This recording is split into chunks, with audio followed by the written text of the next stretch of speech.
So this video is going to cover a challenge that I came across when I was doing this job, and that's printing a full bleed or a really large image on a relatively small press. Now I've run into this problem before, and it took me a little bit of experimentation to perfect this technique. And what I'm doing here is actually just dampening the paper. This is something that a lot of printmakers do, and it's pretty common when you're doing something like etchings or even occasionally in lithography. The issue with doing this with letterpress, particularly on a platen press, is that if you soak the paper, as you often do with other print techniques, it's going to be too soft to feed into the pins. Likewise, if you spray the paper, which is something I tried, the water sits too much on the surface and it affects the way the ink sits on top of the paper. Thus, it ends up working more like a resist than actually sort of making those fibers receptive to the ink itself. So what I found works really well, and I've actually done this on Crane Lettra too, is to take a microfiber cloth and wrap a really soft sponge in it, tie it up with a rubber band, and then just spray the surface of the cloth and wipe down your sheets. Now there's some key things you're going to want to kind of keep an eye out for here. One is whether your paper is going to be receptive to this water or not. Some papers are going to curl so intensely that you're really not going to be able to feed them right after you dampen them. In my case, the paper is just thick enough here to feed comfortably into the press. And now what I'm actually printing on, which you might be able to see better here, is the folder enclosures for the wetting suite that you've seen throughout this job.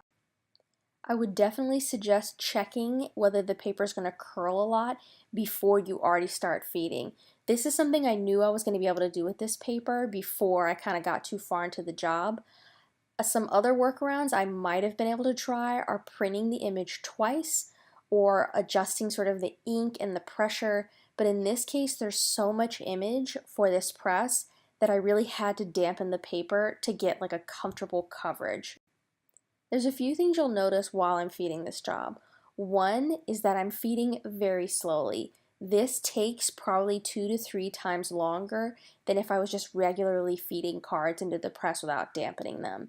However, because this job was relatively small, I only needed to print about 100 of these, it was worth the extra investment in time to make sure that the prints came out well. Something you can see from this angle is that I've actually taken a print of this image and slipped it under my top sheet. And the reason I've done that is it just makes it a little bit easier for me to visualize where I need to put those little tracing paper slips to adjust the pressure. When you're working with an image this large, you sometimes have to kind of add little areas of padding to make sure that it takes a nice, even, and smooth print. So I've added a little bit of silver ink and I've actually removed the image here. The reason I took this out is one, since this is one color, the lineup is not super critical. If it scoots over like a teeny millimeter, you're not going to notice it from print to print. And then additionally, when you have a very complex image, I don't like to add ink while it's sitting in the press because it tends to kind of get chunky and sort of glob into the image and it'll create sort of a blobby spot, which you don't always notice until you've taken and ruined a couple of prints. Now this is the clearest angle where you can see how I'm dampening the paper. And sometimes you'll see me kind of tapping the sponge. That's just to make sure that I don't have any droplets of water on the surface. I want to make sure that I'm wetting the paper relatively evenly. You have to work pretty quickly with this technique. It kind of depends on the paper. This one, you might be able to see, starts to dry very quickly. But in the end, this still worked really well. Even when I didn't have perfect coverage of that water, the little bit of dampness that I did have slicked down the surface fibers and really helped it kind of suck in a little bit extra ink.